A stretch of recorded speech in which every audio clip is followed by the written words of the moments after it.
Aleo aloha asesipona isaky maraina foana izy ty fa ohatrany febifeby laho zao. Handeha hatory amizay.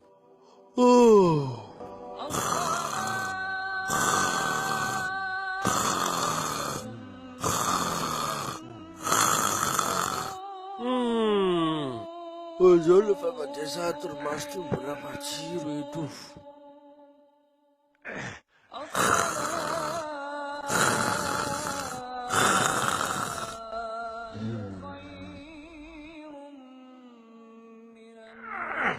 Aleo tegna hifoa avao sao de tratry ny fakapanan'ny shaitoany eto.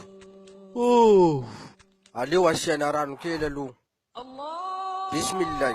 Tsy maintsy manao swalat amin'ny wakta foana aloha zao androany io. Fanera swalat zao handiana swalat iko koa. Ha? Nahoda efa renaka be ty asa mbola manao swalat. Vo zao mbola tanora be ty no tsy hanao swalat. Zao koa aloha tsy hanekineky aho.